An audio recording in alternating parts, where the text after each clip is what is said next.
Renaissance Italy, the birthplace of genius, of Michelangelo's David, of Leonardo's notebooks, of grand cathedrals and endless art. But behind the frescoes and marble statues, oh my friend, there was something else brewing. And no, I don't mean a new opera. I mean sex. Weird, inventive, occasionally horrifying sex. You see, between 1300 and 1600, Italians managed to turn intimacy into a combination of theater, chemistry lab, and courtroom drama. If you think your love life is complicated, imagine being in a world where virginity could be bought in a bottle, and confessionals doubled as dating apps.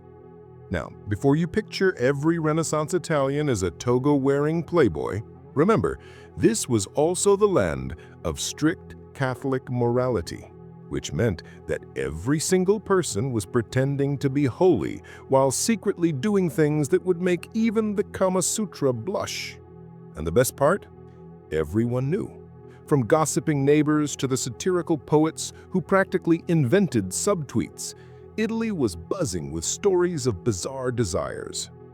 If there was one thing Renaissance Italy loved more than pasta, it was virgin brides. A woman's worth was measured by whether she walked to the altar untouched. Problem was, Italy was also full of passion, and let's just say people weren't always patient. Cue the rise of an entire underground industry, the virginity restoration trade. Apothecaries sold potions promising to restore purity. These were usually mixtures of herbs, blood, and whatever random ingredient the pharmacist had lying around. Did they work? Absolutely not. But did desperate families buy them? Oh yes, they did. Because if a bride was suspected of being used goods, her dowry value dropped faster than a crypto coin in 2022. And it didn't stop at potions. Midwives developed techniques to fake virginity on the wedding night, like sewing a little piece of animal bladder filled with chicken blood that would burst during consummation. Romantic, right? Nothing says true love like chicken blood in the sheets. Now here's the best part. Sometimes brides would get restored multiple times. Imagine being the husband, proudly thinking you're the first, when in reality, your wife had been restored so often she basically had a loyalty card at the apothecary. Buy 9, get the 10th restoration free. And society? Oh, the gossip was brutal. Satirical pamphlets mocked brides who needed extra blessings, and rumors spread like wildfire. If 3 neighbors saw you walk into the apothecary too often, congratulations, you were trending in 16th century Florence. So yes, virginity in Renaissance Italy wasn't about innocence. It was about clever props, herbal scams, and a whole lot of pretending. Essentially, it was the Photoshop of the 1500s. Fake it till you make it. You've heard of therapy, you've heard of sex work, but have you ever heard of therapy through sex work? Welcome to Renaissance Italy, where courtesans were more than just escorts. They were spiritual advisors, fashion icons, political influencers, and sometimes, believe it or not, actual therapists. Venice, the floating city of canals and masks, was the hotspot. The courtesans of Venice weren't just women for hire. They were educated, witty, and sometimes more powerful than noblemen. Think of them as the Kardashians of the lagoon. Except instead of Instagram, they had poetry, music, and scandalous dinner parties. Men of all ranks, merchants, nobles, even priests, flocked to them, not just for pleasure, but for advice. Feeling sad? Go to a courtesan. Having marital issues? A courtesan will heal you. Struggling with the meaning of life? Courtesan. In a way, they were the Renaissance version of both Tinder and BetterHelp, wrapped into one expensive package. And expensive they were. Some of the high-class courtesans charged more for an evening than a sailor made in a year. Why? Because their clients weren't just paying for intimacy, they were paying for prestige. To be seen with a famous courtesan was a status symbol. Walk into a Venetian ball with one on your arm, and suddenly you're the main character. But here's where it gets weird. Some doctors of the time actually believed that visiting courtesans was medically beneficial. There were theories about balancing the humors, basically that a man's health depended on his fluids staying in check. Too moody? Too pale? Clearly, you hadn't released enough. And who better to help balance than the city's finest courtesan? Imagine going to your modern-day doctor and he prescribes 2 courtesans twice a week, and if symptoms persist, increase dosage. Of course, society's reaction was double-faced. On one side, the church thundered against the sins of Venice. On the other, many clerics were secretly their best clients. Hypocrisy was practically a national sport. And poets? Oh, they immortalized courtesans in sonnets, turning them into celebrities. Veronica Franco, one of the most famous, wrote poetry that roasted her clients and still got away with it. She was Renaissance Italy's version of writing a viral tweet thread, except hers were about men who couldn't perform. So yes, in Renaissance Italy, courtesans weren't just there to warm your bed, they were there to fix your soul, boost your reputation, and sometimes prescribe you more sessions than any doctor ever would. Basically, they were therapists with better outfits. If you thought the Renaissance was all about art, beauty, and Michelangelo's David, think again. Because alongside the paintings and sculptures came something far less glamorous: the public shame rituals. Picture this: a husband catches his wife cheating, or sometimes just suspects it. Does he quietly handle it behind closed doors? Oh no, my friend, this is Italy. Everything is a performance. Instead, the guilty or accused party could be marched through the streets, stripped half naked, while a mob of neighbors laughed, jeered, and tossed rotten vegetables. Imagine getting canceled on Twitter, except it's in real life, you're actually half naked, and the whole town is trending your downfall. One of the most infamous practices was called the cuckold's parade. If a man was publicly known to be cheated on, sometimes horns would literally be placed on his head, symbolizing his humiliation. The crowd would shout, the bells might even ring, and everyone from bakers to bishops joined in the mockery. It was like a live-action meme, and the poor guy was the punchline. Women weren't spared either. In some towns, adulterous wives were made to ride donkeys backward through the piazza, holding chickens or carrying bizarre props that symbolized their crime. The worse the scandal, the more ridiculous the props. You think a scarlet letter is harsh? Try riding a donkey in front of your in-laws with feathers glued to your hair while children chant rhymes about your bedroom life. And because Renaissance Italians never missed a chance to commercialize chaos, local printers sold woodcut pamphlets of these humiliations. That's right, your shame could be immortalized and sold like trading cards. Buy one, hang it in your tavern, and boom, entertainment for years. Imagine your worst breakup going viral, but instead of TikTok, it's etched in ink and distributed at every wine shop in town. Now here's the kicker. Sometimes these shame rituals weren't even punishments, they were entertainment. Crowds showed up for the drama, they loved the gossip, the spectacle, the chance to point and laugh. It was Renaissance reality TV, except unscripted, raw, and with a much higher risk of catching something from the chickens. The church, of course, acted horrified in public, condemning the vulgar practices of the mob. But behind closed doors, many priests and monks secretly enjoyed the shows. After all, nothing sells a sermon like a bit of juicy local scandal to spice up Sunday Mass.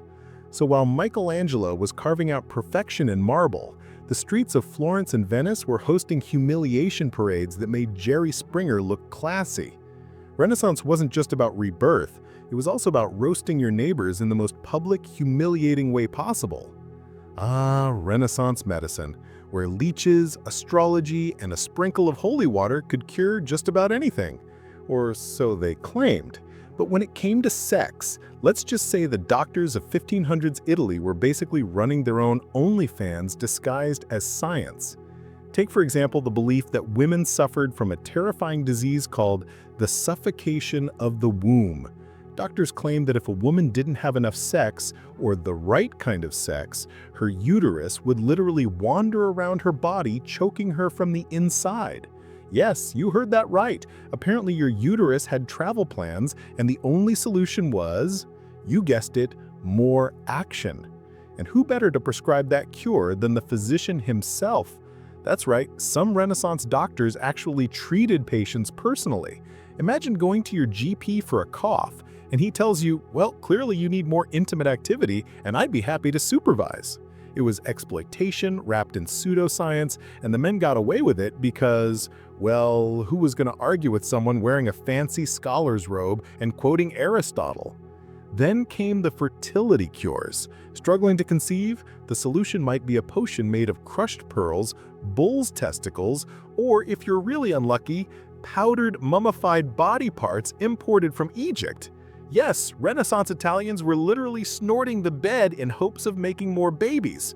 Add some wine, call it medicine, and boom, fertility smoothie. And don't even get me started on astrology. Doctors would consult the stars before deciding when a couple should have sex. Oh, sorry, Mars is in retrograde. You'll have to wait until next Thursday for conception night.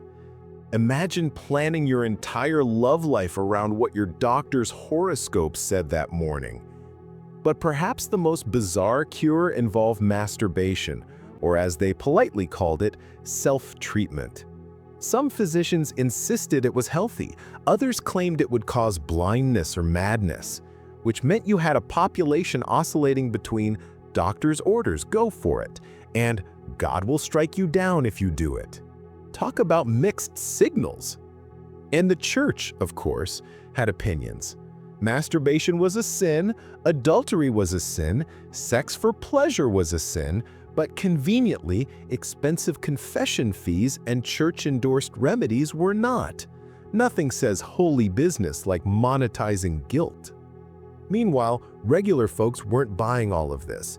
Tavern jokes and street songs mocked doctors who were too hands-on with their treatments.